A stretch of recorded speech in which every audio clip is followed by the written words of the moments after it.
In this shoulder stretch, we're preparing the shoulders and upper back for our handstand by loosening them up. Next, we're going to do the same stretch with bent arms. And again, holding between 15 to 20 seconds. You can then turn to one side and rotate your shoulder open so you can feel the shoulder joint loosening up.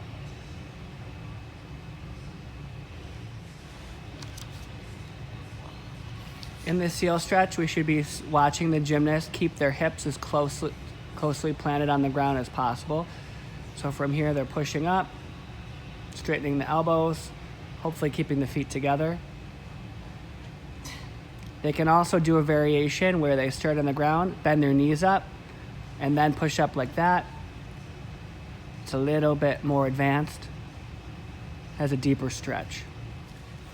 Wrist flexibility is very important in holding a handstand.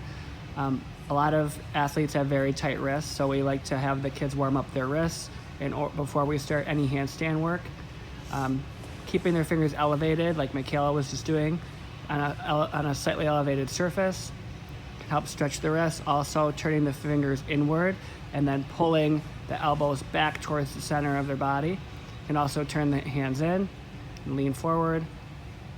We also have grabbing the hands together and a few wrist rolls, working through the range of motion.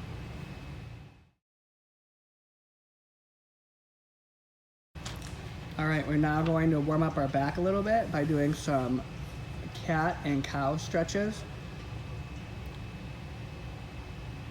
So in this video, the athlete is learning how to move their spine by, in the cow position, having a lower back arch, and then hollowing the upper back and lower back together to create the cat position. Going through this range of motion is important for the gymnast to understand how to round their back out and create a nice flat hollow handstand. So from the cat pack position, we're going to do some walkouts where the athlete is working on globally hollowing their body, keeping that nice round cat back. This is a strength and coordination exercise that's very difficult. Notice how the athlete is holding their back nice and tall and that hollow high cat back as they move their hands and their legs. In this angle, you can notice how there is no space between their shoulders and ears, and you can also notice how flat the back is staying. The high cat back is not changing as the hands and feet begin to move out. Obviously, the further out the gymnast can put their hands and feet, the more difficult. In a handstand, although it is a forward initiated skill, it's important for the gymnast to understand the idea of body tension and keeping the front and the back of their body nice and tight in order to maintain a nice hollow handstand shape. On this glute bridge, the athlete is bending their knees and lifting their hips up and hollowing their core, engaging their pelvis in order to create that hollow shape. When learning a handstand, it's important that the shape of a handstand can be first performed on the floor. This is a turtleback position, as we like to call it. Laying on the stomach, the gymnast's focus is between the space between their hands on the floor.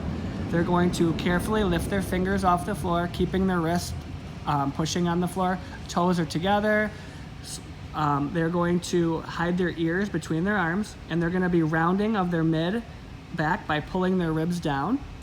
All right, and they're squeezing their butt to maintain that total body tension. If we were to lift this athlete up onto her hands, the handstand shape would be held right to the perfect handstand So as you can see here, that straight line on the ground will then be turned over upside down at some point. As previously stated, it's important that the athlete learn how to do the handstand position while laying on the ground. In this version, the athlete is on their back, pulling their ribs down, and keep making sure that their lower back and pelvis is contacting the floor. Toes can be pointed, all right, and they're going to push through their shoulders against the surface. You can be doing this against the wall, the couch, anything that's stationary.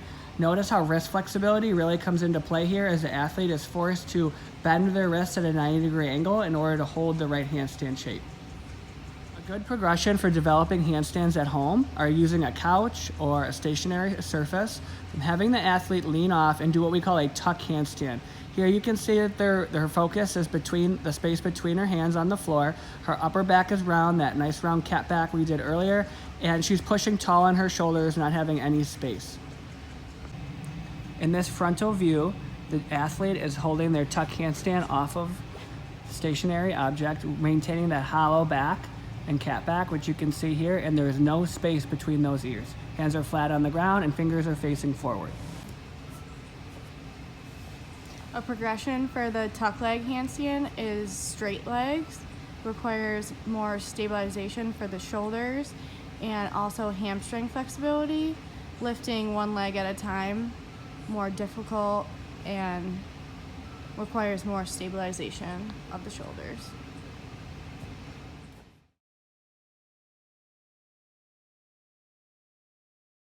When teaching beginner handstands, I oftentimes have my athletes start on the floor with whatever preferred foot they start with in front in a kneeling position. And I do this because sometimes as the athletes are learning a handstand, they'll tend to reach out really far into the handstand and kind of do a crash or a nosedive. So by starting from on the floor, it kind of alleviates that. So what we start with here is a nice lunge position. My hands are going to reach out in front of my foot, and I'm going to kind of kick up to a split. And come back down. Notice how my weight transfers from my front leg to off my back leg to my front leg, and I'm holding that split position without trying to get my feet together. One more time.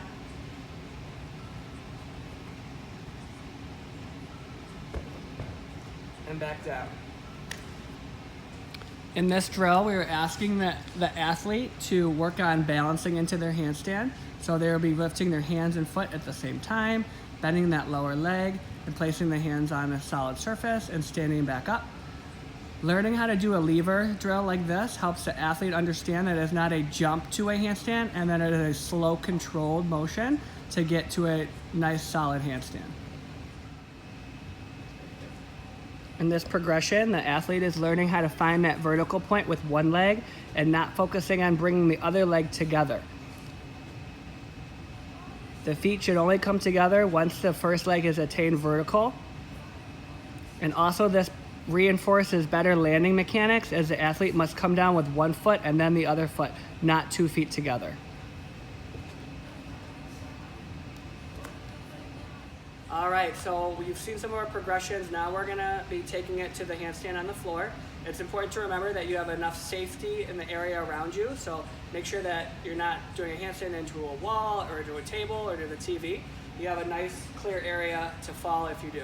So starting in that starting position that Ms. Michaela just showed us, where we're reaching down to our lever here.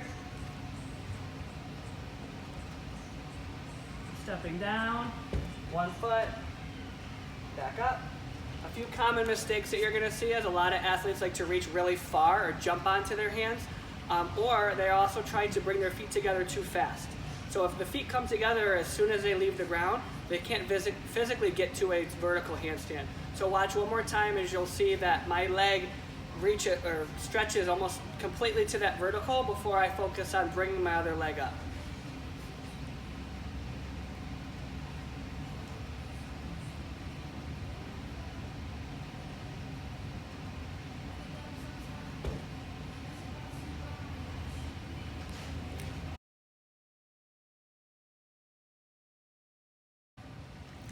Another drill that we're gonna do right now involves you, the parents at home.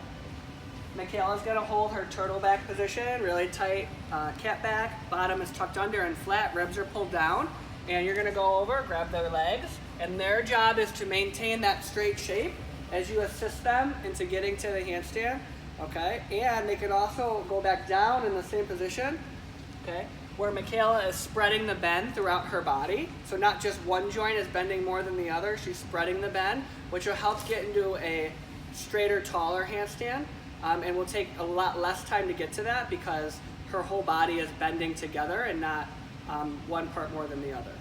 So that's a good drill to use to learn how that whole body unit finds the handstand. Here's also another teaching tool we use. A lot of athletes have a hard time pulling their ribs down into the floor, or we say belly button into their spine. So we're gonna take a piece of paper. Michaela's gonna sit up real quick. I'm gonna put the piece of paper under her lower back, right above her pelvis. Okay? And if Michaela is pulling her ribs down or belly button into her spine, I should not be able to pull the paper out from underneath her. Oh, but I can, so that means she didn't do it the right way. So Michaela, try it again. Okay, go ahead.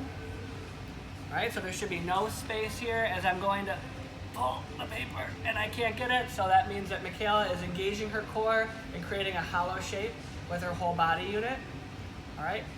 Some common errors, you'll see kids stick their ribs up to go, so there's a lot of space here, okay? Or they try to lift their feet too high, like that, all right? And as you can see, we're not really in a straight line there. So we want to be more of a hollow shape. A regression to this is to keep your arms down by your side, or also try to do a tuck leg. Strength exercise for push or for handstands is laying on your stomach, starting with the kids laying on the ground instead of at the top, and then they push up off the floor, and then they can relax back down onto the floor, and then they push back up each time. Notice how the whole body unit moves together. So you shouldn't see, from the ground, you shouldn't see the butt coming up first or the back coming up first. The whole body unit should rise as one piece. And you could help kids understand this by putting a Beanie Baby or stuffed animal on their back and trying to go up and down without it falling over. Another strength exercise, especially for the shoulders, is kneeling walkouts. So from a couch or a table or a chair, have the athlete start in that nice tucked handstand and walk the hands forward and walk them back. Trying to keep the ears covered each time is important, not lifting the head excessively. They can also go from side to side too. This is working on, again, wrist flexibility, shoulder strength, shoulder range of motion, which are all vital when creating a good handstand shape. Typically in the gym, we'll do 2 sets of 5 of these. For the recreational gymnasts, 2 sets of 3 might be more appropriate, forward, backwards.